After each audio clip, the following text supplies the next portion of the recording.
Hello बच्चों, chemistry page में आपका स्वागत है। आज हमारे पास दो चैप्टर हैं, एक इलेक्ट्रोकेमिस्ट्री, दूसरा रेडॉक्स रिएक्शन, और इनका हम JEE previous year question solution करेंगे। तो आइए बच्चों देखते हैं इन दो चैप्टर में किस तरह के पिछले सालों में क्वेश्चन पूछे गए। तो वन बाय वन डिस्कस करते हैं। तो देखो, पहला क्वेश्चन हमारे पास है, गिवन दैट, यहाँ पे कुछ इलेक्ट्रोड पोटेंशियल दिए हैं। जैसे मान लिया जाए O2 और H2O के लिए 1.32 वोल्ट, इसी तरह इसके लिए 2.0 वोल्ट, और इसके लिए 1.0 वोल्ट, और AU के लिए 1.4 वोल्ट। अब पूछा बच्चों यहाँ पर स्ट्रॉन्गेस्ट ऑक्सीडाइजिंग एजेंट कौन सा। तो सीधी सी बात है, आपने अगर इलेक्ट्रोकेमिकल सीरीज पढ़ी होगी तो उसमें देखा होगा आपने, जिस मेटल या आयन का इलेक्ट्रोड पोटेंशियल जितना ज्यादा पॉजिटिव होगा वो आयन उतना ही ज्यादा ऑक्सीडाइजिंग एजेंट होगा। तो यहां पर देखिए बच्चों, मोर पॉजिटिव वैल्यू किसके पास आ रही है। देखो, S2O8-2 से SO4-2, ये वाली वैल्यू सबसे ज्यादा पॉजिटिव है। इसका मतलब ये सबसे ज्यादा स्ट्रॉन्ग ऑक्सीडाइजिंग एजेंट होगा। तो यहां पर बच्चों आंसर हो गया सी। क्लियर। और जितनी ज्यादा माइनस वैल्यू होगी उतना ज्यादा रिड्यूसिंग एजेंट। नेक्स्ट हमारे पास है क्वेश्चन नंबर 2। पूछा है, calculate the standard cell potential in volt of the cell which following reaction take place. इस रिएक्शन के लिए हमें स्टैंडर्ड सेल पोटेंशियल मालूम करना है, और ये हमें दे रखा है। इसकी ई वैल्यू, इसकी भी ई वैल्यू, और इसकी ई वैल्यू दे रखी है। ठीक है बच्चों, तो इस रिएक्शन के लिए स्टैंडर्ड सेल पोटेंशियल क्या होगा। देखो, E cell equal to E naught cathode minus E naught anode, ऐसे होता है। अच्छा, कैथोड पर इस समय क्या है, कैथोड पर सिल्वर है क्योंकि सिल्वर का रिडक्शन हो रहा है, और एनोड पर इस समय क्या है, आयरन है क्योंकि आयरन का ऑक्सीडेशन हो रहा है। तो कैथोड की वैल्यू दे रखी है बच्चों यहाँ पर XV, तो हम लिखेंगे यहाँ पर XV माइनस ई एनोड। तो हमें ई एनोड यहाँ पर मालूम करना है। ठीक है, यानी हमें क्या मालूम करना है। देखो, हमें मालूम करना है बच्चों, Fe2+ से एक इलेक्ट्रॉन निकला तो ये बना Fe3+, और इसके लिए जो ई सेल होगा उसकी वैल्यू हमें मालूम करनी है। ठीक है, ये किसकी मदद से करेंगे हम, ये करेंगे हम गिब्स फ्री एनर्जी की मदद से।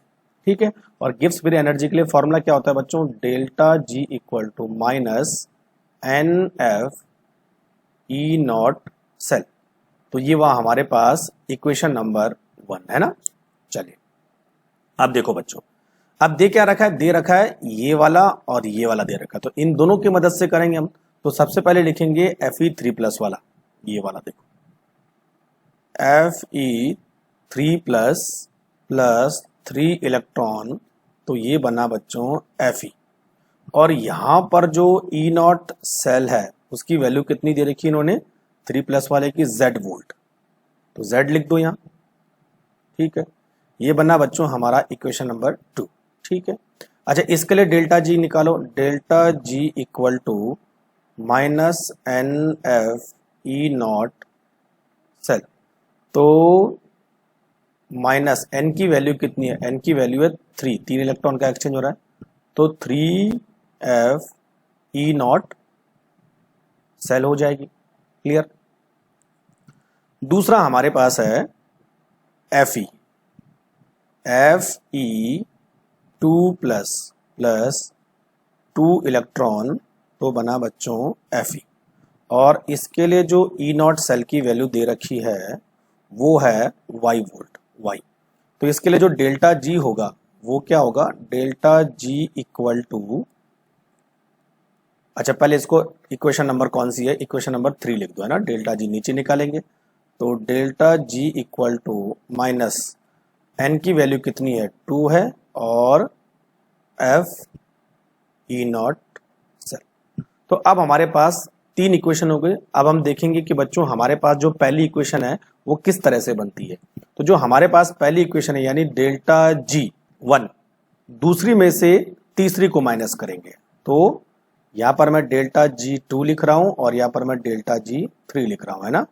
तो delta G02 minus delta G03 minus. ठीक है बच्चों। अच्छा देखो, डेल्टा जी नॉट टू की वैल्यू कितनी है, डेल्टा जी नॉट टू की वैल्यू है -3f ई नॉट सेल, ठीक है। फिर आगे है -2f ई नॉट सेल, ठीक है।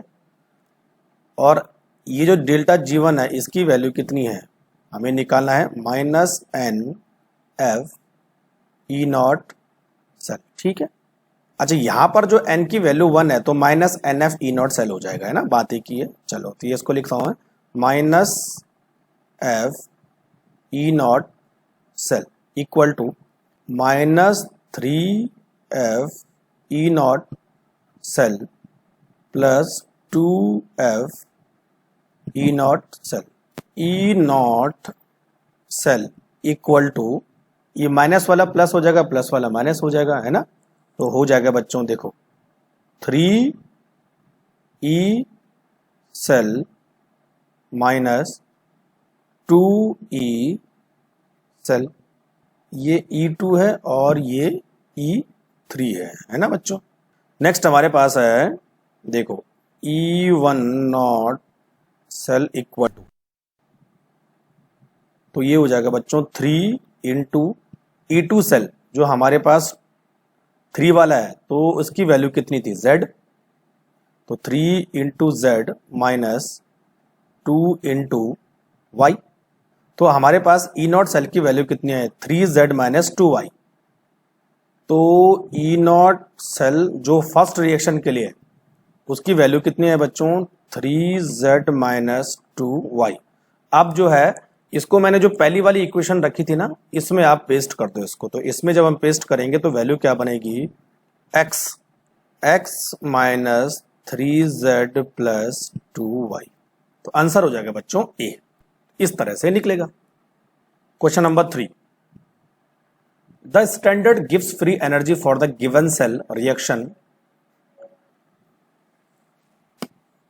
नेक्स्ट हमारे पास है बच्चों क्वेश्चन नंबर 4, पूछा है निकल nitrate is electrolyse between platinum electrode using 0.1 Faraday electricity, how many mole of निकल will be deposit at cathode.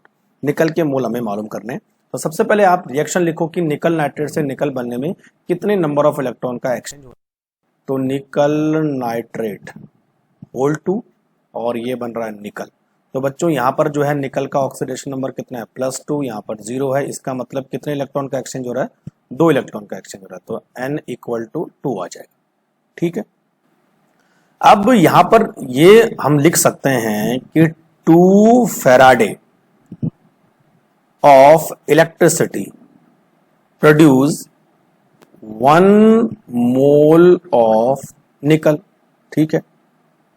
तो इसका मतलब ये हुआ कि 1 Faraday of electricity produce 1/2 mole of निकल, तो 0.1 फैराडे इक्वल हो गया 1/2 इंटू 0.1 बराबर, तो बच्चों आंसर हो गया हमारे पास डी, वेरी सिंपल।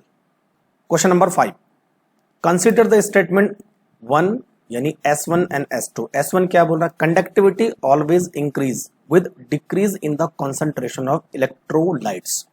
देखो बच्चों हम कंडक्टिविटी को हम रिप्रेजेंट करते हैं कप्पा से यानी K से, और जैसा मैंने आपको बताया था कि ऑन डाइल्यूशन जो K है वो कम होता है, क्योंकि K का मतलब होता है चार्ज पर यूनिट वॉल्यूम, ये तो मालूम है आप, चार्ज पर यूनिट वॉल्यूम। तो बच्चों जैसे जैसे वॉल्यूम बढ़ेगा चार्ज पर यूनिट वॉल्यूम कम होगा, तो इसीलिए कंडक्टिविटी डाइल्यूशन से कम होगी। तो यहां पर क्या लिखा है इंक्रीज, तो इसका मतलब ये स्टेटमेंट क्या है फॉल्स है यानी रॉन्ग है। दूसरा स्टेटमेंट पढ़ो, molar conductivity always increase with decreasing in the concentration of electrolyte. देखो मोलर कंडक्टिविटी को हम रिप्रेजेंट करते हैं लैम्डा एम से, और लैम्डा एम बराबर होता है K इंटू वी, ठीक है। अच्छा जब हम इसका डाइल्यूशन करेंगे यानी कंसंट्रेशन कम करेंगे तो वॉल्यूम भी बढ़ेगा, लेकिन बच्चों कंडक्टिविटी कम होगी। लेकिन वॉल्यूम बढ़ने का जो मैग्नीट्यूड है वो कंडक्टिविटी के घटने से ज्यादा होता है, जैसे मैंने आपको बोला था। अल्टीमेटली क्या होगा कि लैम्डा एम की वैल्यू बढ़ेगी ऑन डिक्रीजिंग द कंसंट्रेशन। तो यहां पर उल्टा है, कंडक्टिविटी डाइल्यूशन से घटेगी, मोलर कंडक्टिविटी डाइल्यूशन से बढ़ेगी। तो पहला स्टेटमेंट फॉल्स है, दूसरा स्टेटमेंट राइट है, बी। नेक्स्ट हमारे पास है question number 6, which one of the following graph between molar conductivity versus concentration का अंडर रूट इज करेक्ट। तो देखो बच्चों, यहां पर दे रखा है कि दोनों की मोलर कंडक्टिविटी वर्सेस कॉन्सेंट्रेशन में किस तरह का ग्राफ यहां पर रिप्रेजेंट होगा। तो यहां पर बच्चों दो इलेक्ट्रोलाइट हैं, एक है NaCl और दूसरा है हमारे पास KCl।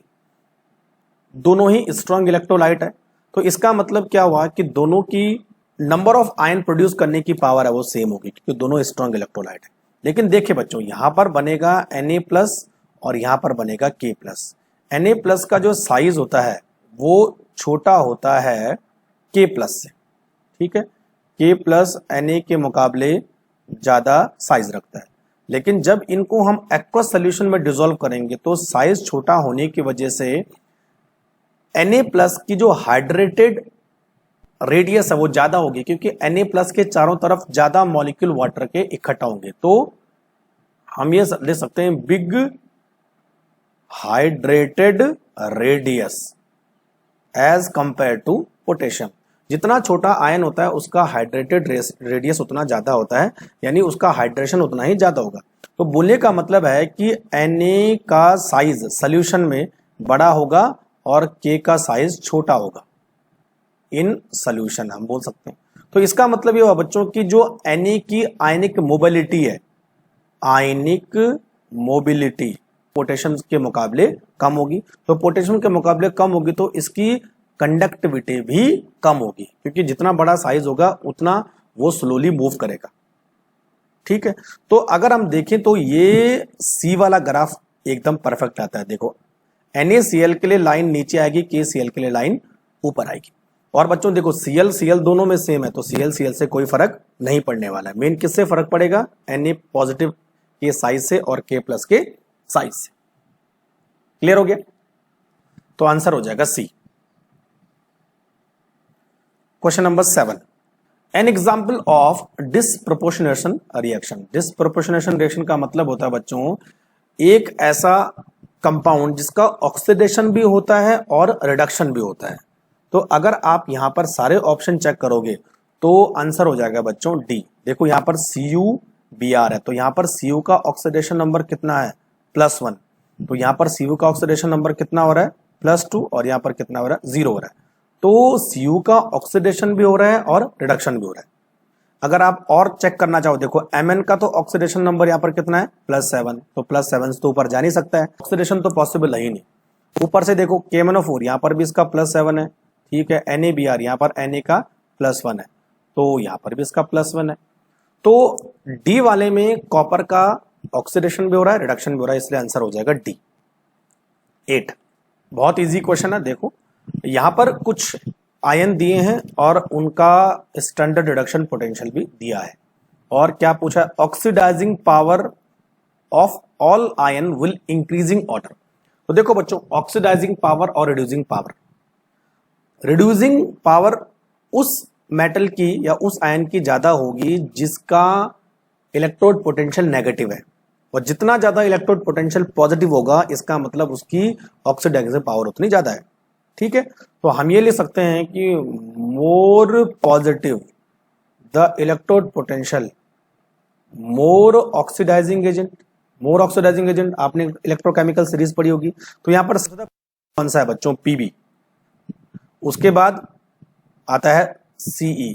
तो बच्चों देखो यहां पर सबसे ज्यादा पॉजिटिव कौन सा है? कोबाल्ट। और सबसे कम कौन सा है? बिस्मथ। तो बिस्मथ सबसे नीचे, कोबाल्ट सबसे किनारे, यानी आंसर हो जाएगा B. Clear? Question number 9, the decreasing order of electrical conductivity of the following aqueous solution. तो अब देखो बच्चों, हमारे पास 3 ऑर्गेनिक एसिड है, formic acid, acetic acid and benzoic acid, और तीनों का कॉन्सेंट्रेशन एक जैसा है, 0.1 मोल, 0.1 मोल, 0.1 मोल, ठीक है। तो जब कॉन्सेंट्रेशन एक जैसा है तो अब जो कंडक्टिविटी है वो किस पे डिपेंड करेगी? वो डिपेंड करेगी बच्चों डिग्री ऑफ आयोनाइजेशन पे। क्या बोला मैंने? डिग्री ऑफ आयोनाइजेशन, यानी conductivity is directly proportional to the degree of ionisation. ठीक है, अच्छा अब देखो बच्चों, हमारे पास एक है फॉर्मिक एसिड, दूसरा है एसिडिक एसिड और तीसरा है हमारे पास बेंजोइक एसिड।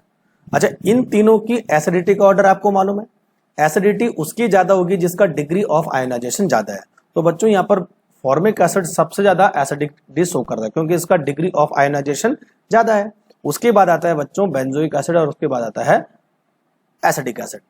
तो सबसे ज्यादा आयनिक कंडक्टेंस उसका ज्यादा होगा जिसका डिग्री ऑफ आयोनाइजेशन ज्यादा है, सीधी सी बात है।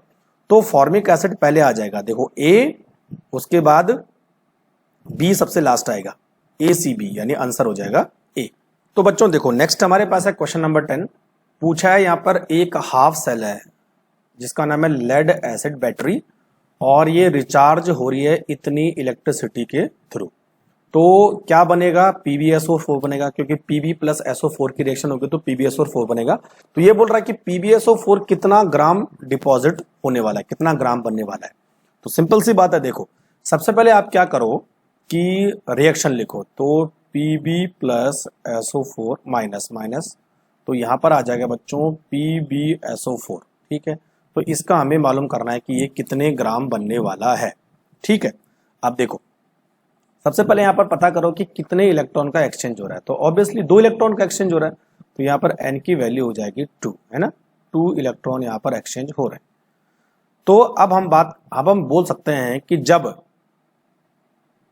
2 फैराडे इलेक्ट्रिसिटी यूज होती है तो 1 मोल ऑफ PbSO4 प्रोड्यूस होता है। ठीक है, तो 1 मोल ऑफ PbSO4 का वेट कितना होता है बच्चों, 303 ग्राम। ठीक है, अच्छा अभी इलेक्ट्रिसिटी कितनी दे रही है, 0.05। तो पहले 1 पे निकालो, 1 फैराडे इलेक्ट्रिसिटी प्रोड्यूस 303/2 ग्राम PbSO4, सीधी सी बात है ना। अच्छा कितनी इलेक्ट्रिसिटी है, 0.05, तो हो जाएगा बच्चों 303/2 into 0.05 equal to 7.57 gram. Simple सी बात है, तो आंसर हो जाएगा बच्चों हमारा B 7.6। क्लियर हो गया, बहुत इजी क्वेश्चन।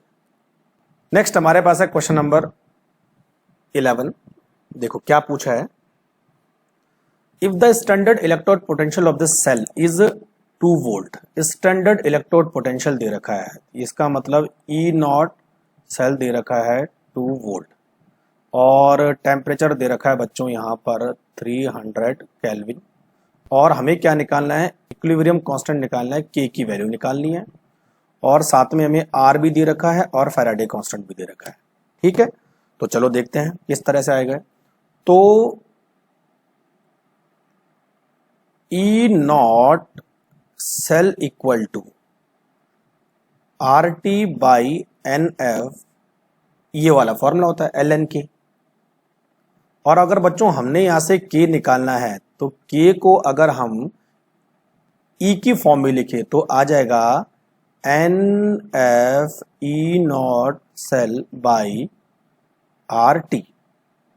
ठीक है, अच्छा अब देखो K equal to E, N की वैल्यू कितनी है, N यहां पर जो है कितने इलेक्ट्रॉन का एक्सचेंज हो रहा है, 2 इलेक्ट्रॉन का एक्सचेंज हो रहा है, तो N की वैल्यू हो जाएगी 2, तो हो जाएगा 2 इंटू 96500 इंटू E0 सेल कितना है 2 बाई R कितना है बच्चों यहाँ पर 8 है और F की वैल्यू कितनी है 96500। तो बस कैलकुलेट करके आप निकालो, आसानी से वैल्यू निकल जाएगी। तो बच्चों इसका आंसर हो जाएगा E160। B will be the answer. Next हमारे पास है 12। पूछा है consider the following reduction process, और सारे मेटल आयन के यहां पर इलेक्ट्रोड स्टैंडर्ड इलेक्ट्रोड पोटेंशियल दे रखे हैं। तो पूछा है reducing power of the metal increasing, reducing power. तो सीधी सी बात है, जिसका जितना ज्यादा माइनस होगा उसकी रिड्यूसिंग पावर उतनी ज्यादा बढ़ेगी। तो यहाँ पर बच्चों सबसे ज्यादा माइनस किसका दिख रहा है, मुझे दिख रहा है यहाँ पर कैल्शियम का, और सबसे कम माइनस किसका यहाँ पर निकल का, तो निकल सबसे किनारे, कैल्शियम सबसे ऊपर, तो आंसर हो जाएगा बच्चों बी। देखो है ना, कैल्शियम के बाद किसका नेगेटिव ज्यादा है, मैग्नीशियम का, तो मैग्नीशियम आएगा, मैग्नीशियम के बाद किसका है, जिंक, जिंक आएगा उसके बाद, और सबसे लास्ट किसका होगा, निकल। तो जितना ज्यादा इलेक्ट्रोड पोटेंशियल माइनस होगा उतना ज्यादा उसकी रिड्यूसिंग पावर बढ़ेगी, जितना प्लस होगा उसकी ऑक्सीडाइजिंग पावर उतनी ज्यादा बढ़ेगी। क्लियर। नेक्स्ट हमारे पास है क्वेश्चन नंबर 13। एक सेल है जिसमें प्लेटिनम हाइड्रोजन HCl यानी स्टैंडर्ड इलेक्ट्रोड, और साथ में क्या जोड़ा है बच्चों, इन्होंने AgCl जोड़ा है, ठीक है, और इसका पोटेंशियल निकल के आ रहा है 0.92 volt when -6 molar HCl solution. हाँ, इतना HCl सोल्यूशन यूज हो रहा है, तो हमने इसका स्टैंडर्ड इलेक्ट्रोड पोटेंशियल निकाला है किसका, AgCl का, ठीक है, और गिवन दे रखा है 2.303 RT बाई NF की वैल्यू 0.06 वोल्ट। चलो देखते हैं कैसे निकालते हैं इसे। तो पहले रिएक्शन लिखो आप, है ना, तो रिएक्शन कैसे लिखेंगे बच्चों, देखो H2 + 2AgCl और यहां आ जाएगा 2HCl + 2Ag, इस तरह रिएक्शन होगी, है ना। H2 का ऑक्सीडेशन होगा और सिल्वर का रिडक्शन होगा। तो यहां पर H2 है 1 बार पर ही होता है ना, और यहां पर HCl की कॉन्सेंट्रेशन कितनी दे रखी है, 10⁻⁻6 मोलर दे रखा, लेकिन मोलर होती है ये, ठीक है, और इसकी E0 सेल भी दे रखी है आपको, E0 सेल है बच्चों 0.92 वोल्ट, है ना, देखो दे रखी है। अच्छा, अब क्या करना, देखो अब हम इस्तेमाल करेंगे नास्ट इक्वेशन, और वहां से हम जो है इसका इलेक्ट्रोड पोटेंशियल निकालेंगे, स्टैंडर्ड इलेक्ट्रोड पोटेंशियल। देखो कैसे, तो नास्ट इक्वेशन में हम क्या करेंगे, E cell equal to E0 cell minus 2.303 RT by NF, और ये हो जाएगा बच्चों लॉग प्रोडक्ट की कंसंट्रेशन बाई रिएक्टेंट की कंसंट्रेशन, ये तो था।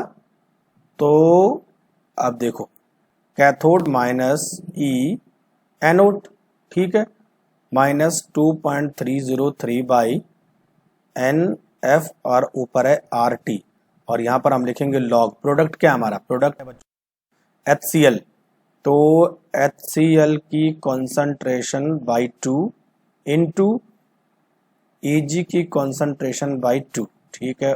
नीचे हो गया हमारे पास H2, तो हम लिखेंगे H2, तो H2 का प्रेशर है तो PH2 लिखेंगे, है ना, इंटू AgCl और ऊपर लिखेंगे 2, ठीक है बच्चों। देखो अब दोबारा क्या लिखेंगे, हमारे पास E कैथोड हमें निकालना है, E0 कैथोड हमें निकालना, माइनस E0 एनोड का जो पोटेंशियल होता है वो होता है 0.00, तो ये हो जाएगा माइनस 2.303 RT बाई NF की वैल्यू कितनी देखो 0.06 ये दे रखी है।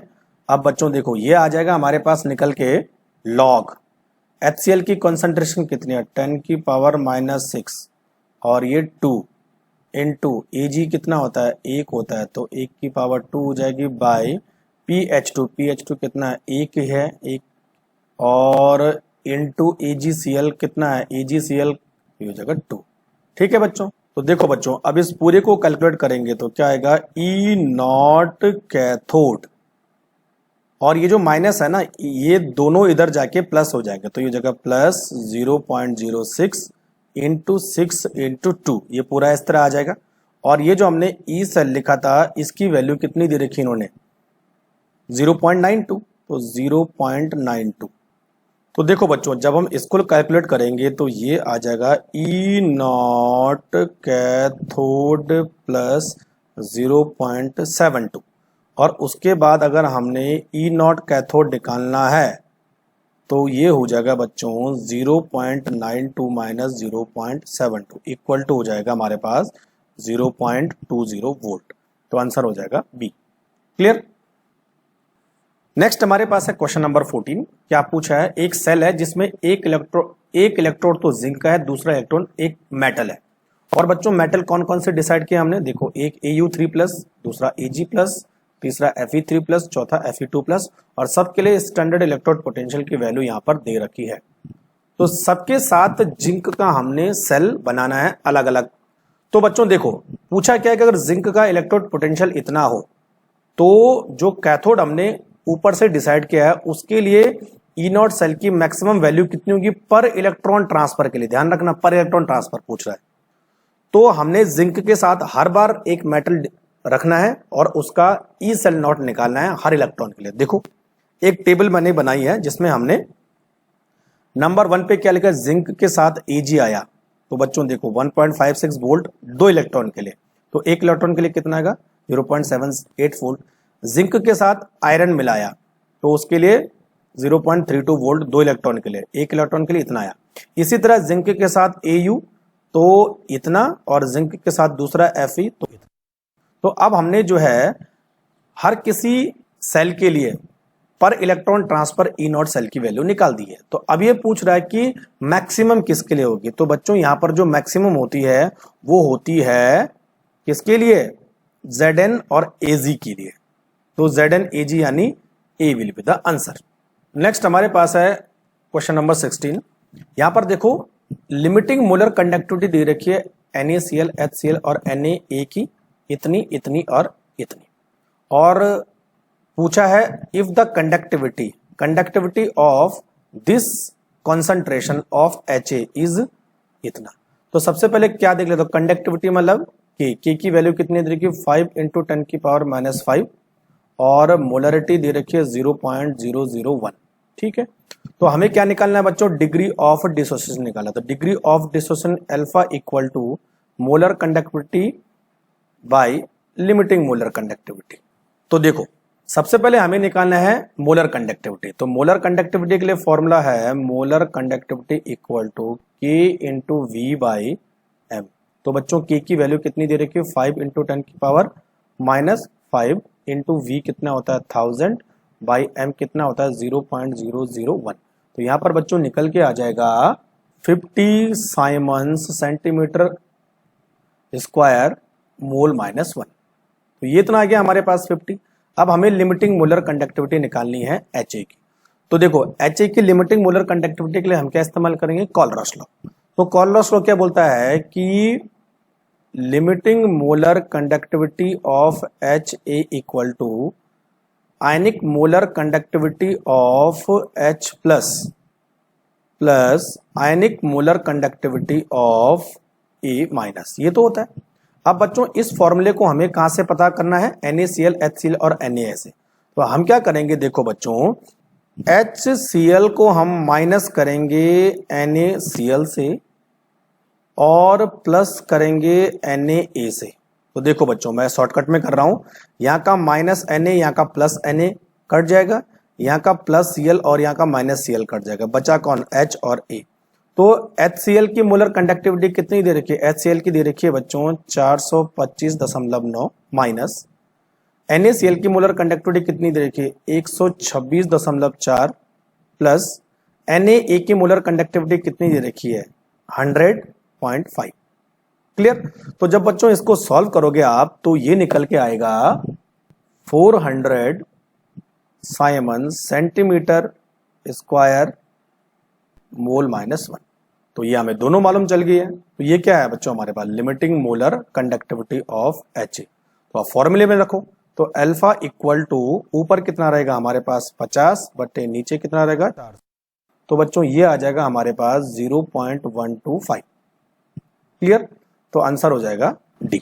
नेक्स्ट हमारे पास है क्वेश्चन नंबर 17। पूछ रहा है how long should water be electrolyse. How long मतलब टाइम की बात कर रहे हैं।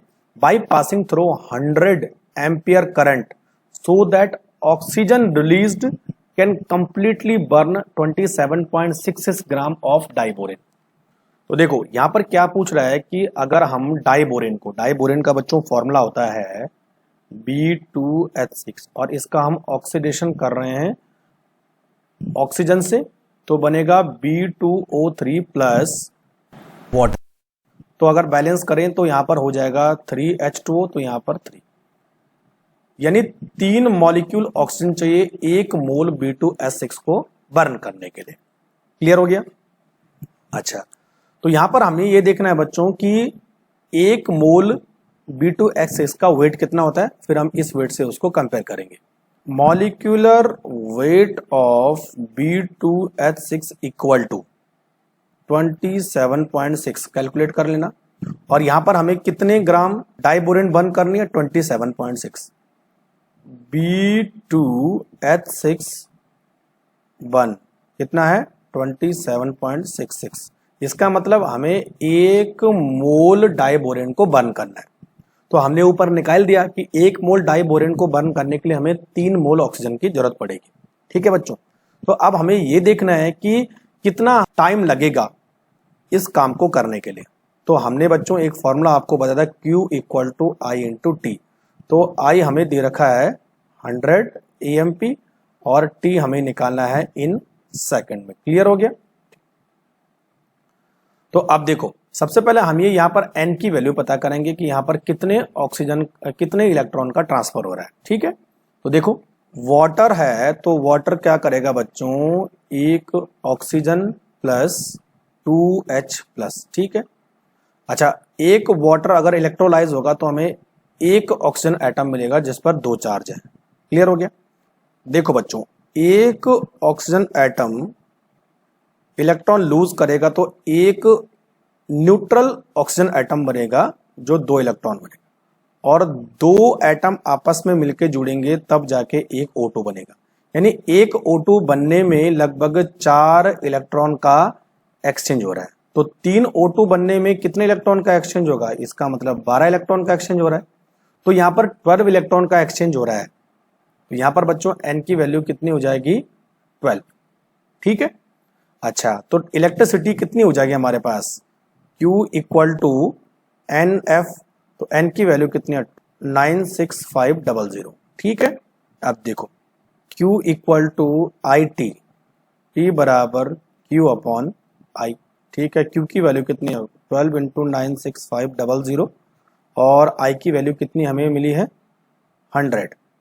और बच्चों अगर हमें इसको R में निकालना है तो 3600 कर देंगे।